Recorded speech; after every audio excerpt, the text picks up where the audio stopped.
All right, guys, so we are recording now.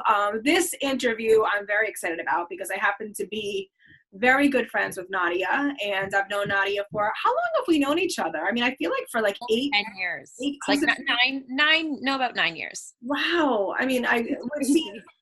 I mean, I actually remember vividly like touching your belly when you were pregnant with your son. I mean, there are moments that I genuinely. And how old is he now? He's going to be 8 in Oh August. my God. Yeah. So we're totally aging ourselves right now. But beyond that, Nadia is just someone that I personally love and feel a very close connection to. But second, Nadia has a phenomenal story. And, here we are trying to share these stories of people and women that are doing amazing things and hustling hard and believing and having passion. And Nadia is someone that truly exemplifies that. So I had met Nadia when she was a blogger for childmode.com. She lives in Canada. I will say that. And you would come to a lot of the events in New York City. And I don't want to give your bio away, but just tell people a little bit about yourself, how you started. How did you get into blogging? I don't think I've ever asked you that. I got into blogging. Hi. I'm so Hi. glad you just want to say hi. Yeah, we've known each other for a long time. I got into blogging just personal blog Okay. with my kids, and I saw the mom blogging space, and I didn't want to turn it into that. It was just like, here's pictures of my kids, and this is what I thought today, and it was all really deep and just starting to write because I needed some kind of creative outlet. And then I don't know, I just got this obsession with couture children's wear and like fashion and kids fashion, and so I started writing about it, and I started writing for Celebrity Baby Scoop, actually. That's That was right. Oh my goodness. Yes. a long Yes. time. So I It's a started doing while like celebrity story. Well, I was doing a little bit of that, but I was also able, because I was looking into all these products for my kids, I was able to say, oh, she's wearing that designer. She's got those shoes on. This is from the spring collection. Like I could go through any photo and tell you what everyone was wearing because I was just genuinely interested in it. Like yes. that was my thing. And so then I I was looking, they were sending products. I don't know, is this going in a private group? Like, is this This is our permission to hustle group. okay? You're So, not going to know everybody in it. okay, so then I'll tell you straight up. So I started getting um, product, like Yeah. people were sending products and stuff like this. And I didn't own the site, like I was just working for them. Oh, that's And right. then I thought, I wonder if we could do this with travel. And there was no travel blogging like that. I Wow, mean, that's true. That was that long ago. I would dare to say that I was probably one of the very first Hmm. that got travel, like these trips. Yes. So I actually pitched it to beaches. And I said, yeah, I was like, I work for this. Because I asked the person who owned the website, I'm like, if I could get a trip where celebrities went, would I be able to go on it? Like, is that something? And she's like, sure. I mean, if you do. Right. And so I did, and I got it, and they sent my family and I there, and I did like coverage for them, and that was super exciting for me. And then I ended up getting their biggest celebrity interview at the time, which was oh my gosh, how am I gapping on her name? She was Was on it 90210. Tori Spelling? Thank you, Tori Okay. Spelling. So I ended up getting an interview with her, and that was the biggest one for them at the time because the interviews was also a new thing. It was a blog. It was on like a media Yeah. thing. So I did that, and then there was like an issue between me and one of the girls that worked there, and I don't know. She was like, "Wait, I've been working here longer, and she's getting all this stuff and whatever." So there was an issue. So I started my own site, not celebrity. It wasn't Right, because celebrity. it wasn't celebrity. Yeah. No, it was just product and family travel and stuff like that, and it just kind of exploded from there. Like I would just write about different designers and hotspots for families and travel. And I've been in the travel industry since I was 11. Like I was raised in travel, so it's not like, oh, this is something I'm interested. I helped my parents at their hotel, and I actually own a business in that field now, so that was not new for me. Right. So I would write about that, and then everyone thought I was from New York because I kept that I did. Yeah, everyone thought I was from New York City. So I got invited to all the New York events, and then I remember going, I think it was like the second blogger ever, or third blogger or something in New York. Yeah. Yeah. So, and I met Sharon Blumenfeld there. Yep. That was, and Andrea was there at, remember her really awesome event at that hotel? I do remember that. Yes. Everybody wanted an invitation. With the gelato and all that stuff. Yep. It was so fun.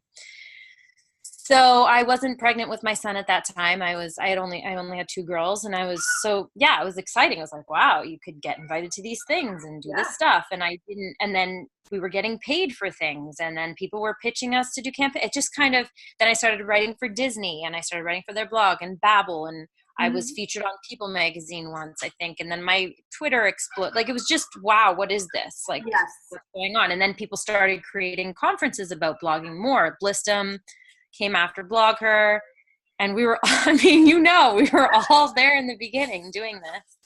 And my kids are crying now. Guys, can you not hit each other?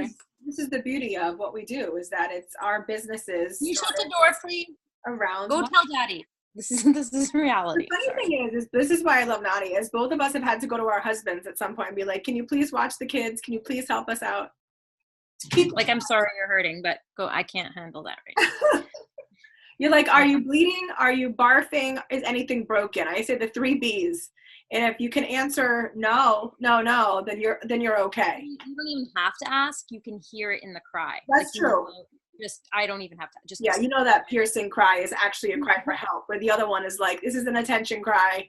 I can't leave right now. You're fine. It's a brother-sister spat. And that is what Nadia has said. She is, that we always call like that first wave of bloggers, like the OG bloggers that came out. We really were. It was a very different, new, exciting world, and we all grew up together. Yeah. No Pinterest. No Instagram. None of that stuff. No Instagram. What did we do? My goodness. We're like, should we be on this? Is this a thing? Should we do this? Well, it was after Vine, wasn't it? Yes, Vine it was. Yeah. And I actually remember being at Blistum and hearing somebody speak about YouTube. And YouTube must have been so tiny at this point. We're talking 10 years ago, that someone was like, yeah, I know the guy that puts the videos on the home page.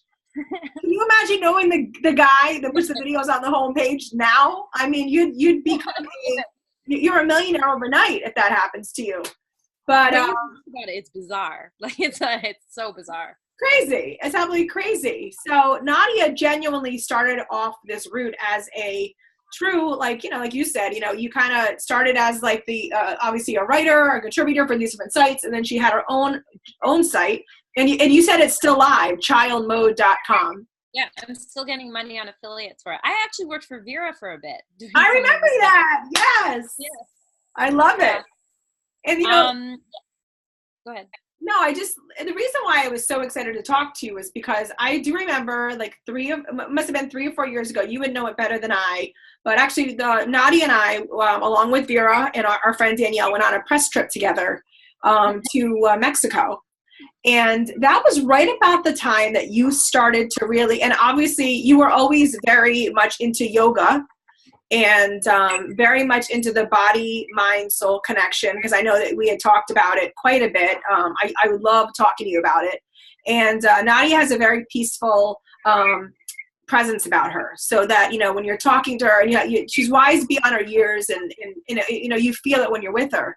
But I remember it was right about that time in Mexico that you really started to kind of, I don't want to say kind of veer off to want to explore something different. I don't know when the exact switch was for you to like say, okay, I want to try something new. But the reason why I really wanted to talk to Nadia was because regardless of if you are a blogger or in a different profession, Nadia went in another direction, and she created something else. She used the tools that she had, which is what I want to talk to her about mostly. But, I wanted this video and interview to really be about, it doesn't matter what stage you are or what age you're in. You always can find, and you can always take a different path. You can always find something else It's not always easy, but to go after in life. You don't always have to stay on one path if you're not feeling 100% fulfilled. And that is exactly what Nadia did. So how did you what was the moment where you were like, you know what, I like the blogging thing, but I think I want to kind of bring something else into. Is that a fair way to put it? I had no intention of doing that. Like I did my first retreat in Costa Rica, and I partnered with Andrea Fellman for that. And it was epic. And those are called Roar, right? Roar. Yeah. It was it was absolutely amazing. We had an incredible group of people that came. Scott Stratton was there. His wife, Allison, was there, Danielle, like we had a beautiful group, and it was just really, it was full of knowledge. It was classy. It was in Costa Rica, right on Conchal Beach. It was amazing. So once I did that, I was like, I love this. I love getting people together and having that real connection where you're not like, I'm just going to be blunt here. Like I am not down with wearing heels and being phony with other people. Like I'm just not, like, you talk to me straight up, or I just don't have time. I don't have time to be rubbing shoulders and pretending to that's not me. It might be other people, but that's just not me. And I got really sick of that because it was flooded in the blogging sphere, and I didn't want that anymore. So that kind of that connection that we had was so beautiful. And then I was really experiencing that a lot with yoga. So I was doing it. I found I could started getting into yoga quite a bit. And then I got my 200 hour. It was just a personal thing. It wasn't like, I'm going to teach this. I had no intention of teaching at all. Oh, you did? And then none. Okay. 3/4 of the way through, I was like, it would be selfish of me not to share this with the world. Like, this has changed my life and I really want to share this. So my husband actually sold his pool table and we turned the entire rec room into a studio. We put mirrors up and everything so I could teach. Wow. And and so I just started teaching that way. And then I became master trainer for an organization in the United States, the first Canadian master trainer, and started teaching yoga teacher trainings and fitness trainings for them. And I did that for 3 years. I actually recently resigned in January to focus more on what I'm doing and creating for my own, because in between that time, I host about 4 to 6 retreats every year, which is a lot. Like, it's a lot of work, and it's a full-time thing. And then I have a lot of other plans that I'm working on. That's really exciting. It's just naturally progressed in that way. I actually talked about, I launched a podcast also in February, beginning of February. And I talk about this whole group think. This was the one that just came out yesterday. Okay. Group think mentality, about how everyone's telling us what to do, what to think, how to be, who to like, who not to like, which way you're supposed to go, which way you're not supposed to go. And then we're not listening to that quiet voice inside of us. And we're never really happy because we're not doing what we're supposed to be doing. And it's scary. It's scary to have that time where you're like, okay, I've put my everything into this. This is all I know, but I'm not feeling it because of X, Y, Z. Right. And I would really like to do this, but this is too outrageous or crazy, or I couldn't make money doing that or whatever. You're killing a part of you are killing yourself. It's not, and people feel that. Like, they feel, if you don't like your job or you don't like what you're doing, people can sense it and feel it. And it makes, even at a restaurant, when you go there and the waitress hates what she's doing, you can feel it in your body. True. Or if you go to, and I say this in the podcast too, you go to a coffee shop and that barista just is so happy. They make your day. They make your entire day because they love what they're doing. Yes. So, there's a lot of reasons why I resigned from the company, but I'm diving off into this other, building off what I've been doing. Yeah. And it's Luna Soul Collective, right? Yes. So I've had that for 2 years, and I do retreats for that for 2019. So I have Maui. I'm doing Maui in 2 weeks with Tara Winterhalter, who is a dear friend of mine. She actually just launched a new fitness format called 1111. You're going to her studio. Love it. Providence. Yeah, she has 2 studios. So I'm doing one with her in March. And then because that sold out, we did another one, launched one in May. So I'm doing another one in May, same spot, Maui. Then June, I'm doing Morocco on my own in Marrakesh. What? I didn't know you were doing Morocco. Stop it. Andrea's coming. You should come. Oh my gosh. Yeah, we have What do you got now? two spots left. It's at this glorious luxury location where they actually partnered with Michelle Obama Oh my on a Project SOAR event, and we're going to Project SOAR, and everything is included. Like everything you would want to do in Morocco is included in it. So Wow. we're doing yoga, but it's also like really a travel retreat on top of it. Yeah.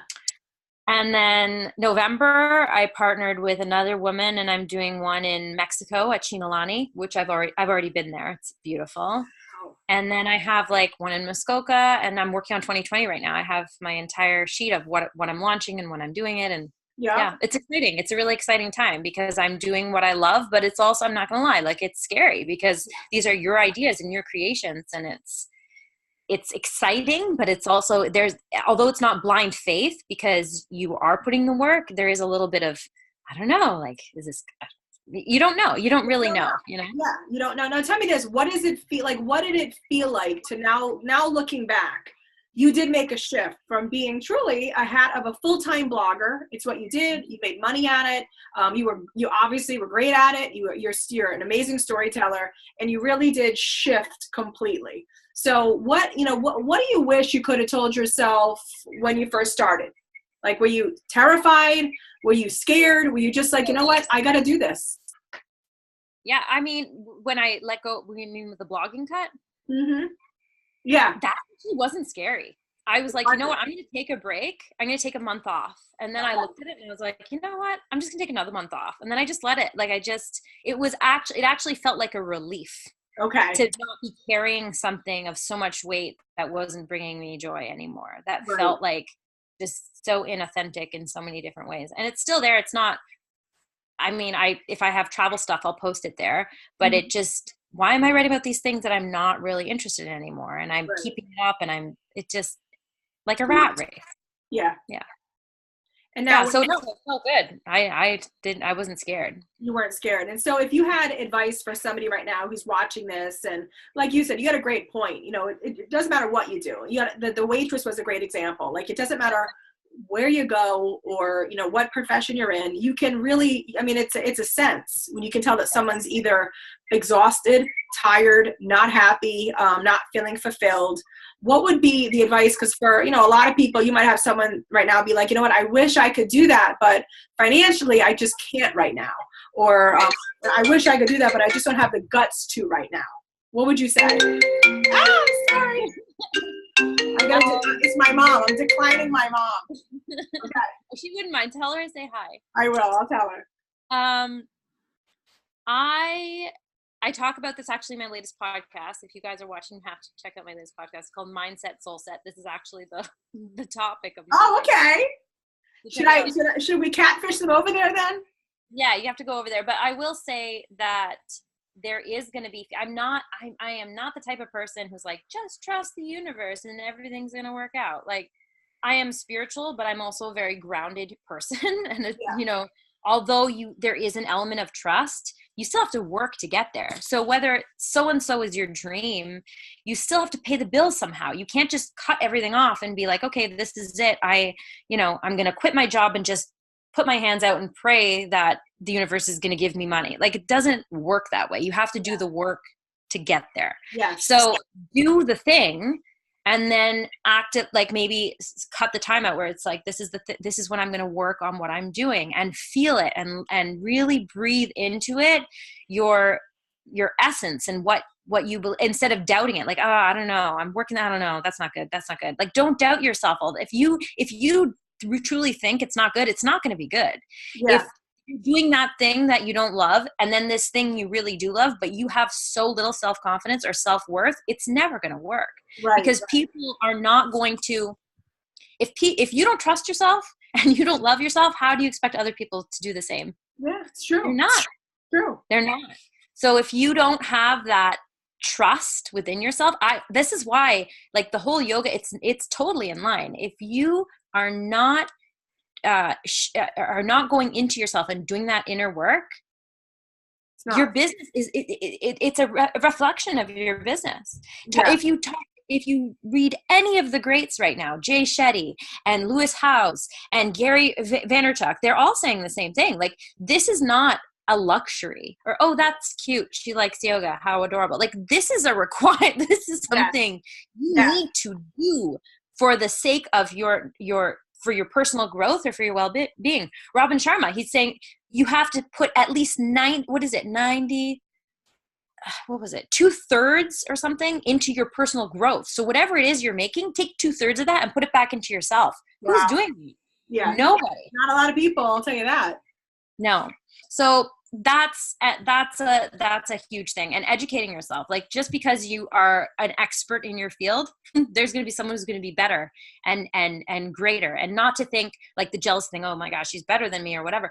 Like, if you want to stay current, you need to continuously educate yourself. You need to put that money into going. If conferences are your thing, go. If there's a workshop or a course, do it. I mean, I'm in the middle of Ayurveda school right now, and I'm doing like a anatomy course. And as much as I teach, which is a lot, Yeah. I'm also educating myself. So although I'm doubling up, like I'm doing my work, I'm also doing my courses at the same time. I mean, that's the only way to do it, honestly. No, I love that. I love that. So, you always are so inspirational. You know that. You really are. Nadia is just one of those people that just makes you just feel like you can conquer the world, right? You can go after it. And that's what I love about you. And that's why I really wanted to talk with you, because you are somebody that, a lot of people talk about it. A lot of people, I mean, how many people do we know? Like, oh my God, someday I'm going to quit. So this is what I'm going to do in my next life. And, the reality is you do have one life. And we all have the ability to make changes in our life, that can move us forward or in a different direction. It might not be overnight, but we have the tools to do that. And you are somebody that just really did a phenomenal job at just taking a different path and using, like you said, you did the Roar retreats. So you're taking a lot of that business piece anyway that you were doing for, obviously your blog, and you just you shifted that piece over to a different love. And, it's pretty amazing to see you literally just soar while you're doing these. Yeah. And I'm still working with bloggers. Like, they come to my retreats, and it's still the same thing. It's just on a very deeper level. And I'm writing about the things I'm truly passionate about and sharing them. And there's not a block. I'm not to say there isn't always a block. I mean, there's times where I've been trying to think up a name of something that I'm about to launch, and it's taken me 2 months to come up with that. But then yesterday I was just relaxed sitting there, and it just came. Like, I just let it just came after researching and thinking and writing it down and and doing all that work. When I just let it be, it just, and then I was shocked it wasn't taken. Then you're like, no, this can't be. Right. You're like, this is impossible. It's definitely taken. Right. And then it wasn't taken. But I think the problem, and this is the biggest problem with women, and it goes on no matter whether it's blogging or what you're doing, we don't have enough faith within ourselves. And then we see someone else doing it, and we're thinking, oh, that's already done. She's already doing that. That's taken. I can never be that way. She's too young. I'm too old. I'm too young. That was the thing for me with blogging, is I felt I was too young. And I never told anyone my age. Yeah, I remember you saying that. I never told anyone my age, because I thought, well, they're not going to take me seriously because I'm younger. But they're all limiting belief systems. None of that is true. None of that is real. And there's no one else that'll be you. You, Audrey, there's tons of fashion bloggers. Are you kidding me? There's tons. There's people that are not as successful as you. There's people just as successful as you. And there's others that are even way more successful than you. But nobody will ever be an Audrey. Like, you just cannot. That is who you are. And because of that, you're able to tap into markets that those other people cannot. So are you just going to quit and say, well, other people are doing this? No. And you have something unique. Maybe you're talking about the same sweater, but the way you're talking about it is in a different way. And that person will relate to you, whereas they would never relate to that other person. No, it's true. We're not thinking that way. We're thinking, that's done. She's this. We're making all the excuses on what we can't do, as opposed to making the lists of the things that we can and how it would work. Yes. So instead of the why it won't work, it's a why would it work? We're not doing it. Yeah. Oh, well, I don't have this. I don't have that. I can't do this. We have the list. If you were to make a list of all the reasons why it wouldn't or couldn't work, my God, there wouldn't be enough notebooks. But if you think about the list of why it could, then you're sitting there thinking, that's a problem. No, absolutely. It's funny. I was talking to somebody not too long ago about funding for businesses. And they were talking about how, like, whenever they sit down, like an intro meeting with anybody, a man will always come to the table with like a business plan, like literally like a business plan, and a woman comes with notes written down, but like with her heart on her sleeve. And he was like, and it's funny how even the differences of men and women, like women genuinely, when they do have a passion for something and like really want to get funny, like it's like they're pouring it out. Where a guy will come and be like, well, these are the pros, these are the cons. Where a woman might know every con, but if she really wants it, she's going to sell it. And not enough people are doing that. I mean, that was like the point of what he was saying. Like, not enough women have faith in themselves to come with like truly their heart on their sleeve and be like, this is why you need to do this. But those women, this is again, goes right back to what we said. Those women who go in with their hearts on the sleeves, the reason why they're so passionate about it and they're pouring it all out is because they believe in it. Yeah. You can't fake that shit. No, you can't. Fake that. Like you can go and say, okay, I'm doing this blog and it's successful and I'm doing it because I wanted to copy that other person or do what they're doing because I wanted to have what they have, but you're not feeling it. You could never pour your heart out on your sleeve. Like you just can't. You can't create that. You can't mimic it. You can't put Photoshop on it. Like it's a feeling. So those women who are coming there, putting that out there, it's because they're madly passionate about either that cause or that product. Yes, absolutely. I could talk to you all day. I just want to let you know that. I adore you. Thank you. I adore you too. What is one big takeaway then? Right now, someone that is just like really wanting to just, they listen to this. They're like, now I'm going to write that book. Now I'm going to start that coffee shop. Now I'm going to start that blog, or I'm going to take that yoga class and get certified. What's one big takeaway you'd love someone to take from this right now? Just do it. Just do it. Even with all of the doubt that you have, just do it one step at a time. And you're going to cry and you're going to hurt and you're going to doubt yourself and you might shake and you might throw up and you might do all of those things.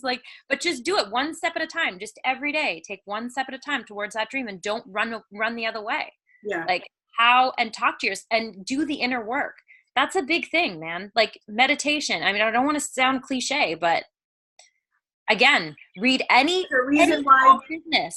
top business couch. I love that I have this in my back pocket now because before it was like, oh, there's Nadia with her meditation and yoga. But talk to any business coach, any social media guru, like read any book right now that is on the top 10 bestseller list, and they will all say the same thing, either exercise or meditation or having that or journaling. Yeah. Everybody, it's a requirement. It sounds so easy, but it'll change your life.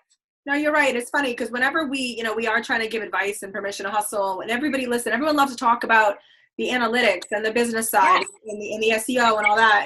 And I do stop, and that's all important. It is. It's fundamentally important for your business. But not enough people talk about, listen, have you had a well visit at your doctor? Make sure like you're feeling good. Do you work out every morning? Like, do you do something for yourself? Do you get a good night's sleep? Like all these pieces, because I love reading the success stories. This is why I love these interviews, because I think that we learn more about talking to other people who are doing amazing things and are creating ripples in life that other people want to.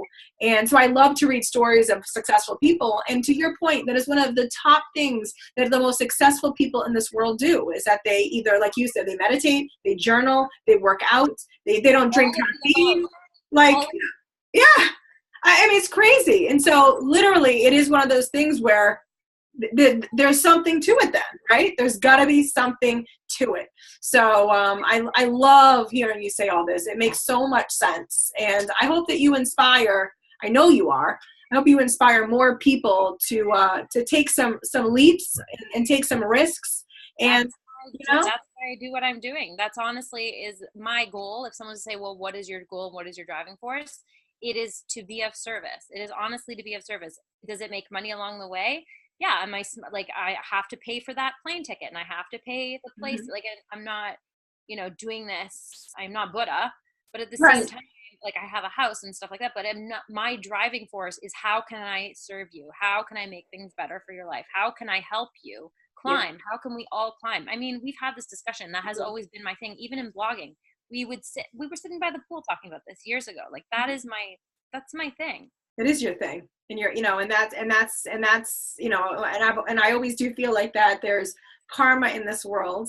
And that's why good things happen to good people, because you genuinely put out that good karma. You know, you'll share a contact, you'll sit and help somebody out with a question. There are a lot of people that, you know, do that for other women. And that's the one thing that I really want women to know in this group in particular too, is that, you know, we are all in this together, and we definitely, you know, you're not going to always get people that support you, but you know what, when you find the ones that do, hold on to them, you know, for dear life, because those are the ones that are going to be in your corner, hopefully, as you proceed. So I love you to pieces so much.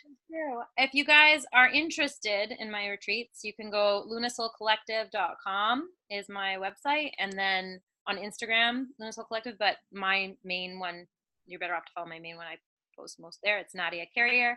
And then I just launched that podcast, Mindset Soul Set, if you want to. I'm going to put all the links too. My upbringing. I talk about my upbringing there. You might want to listen to that. Woo! She's only given us dribbles and drabs, so I'm going to have to get over there. I don't think you know that. You're going to be totally shocked. I don't think you know. Oh my gosh. Yeah, getting stuff out of Nadia sometimes is a little difficult. So look at the walls coming down. I love it. Right? No. Only 10 years. That's it. You know, hey, you know what? It is what it is. But thank you so much. You are the best. And again, I'll put all of Nadia's links too in this post, so you can go check her out. And I appreciate you doing this. Thank you. Thank you for having me. Thanks for coming.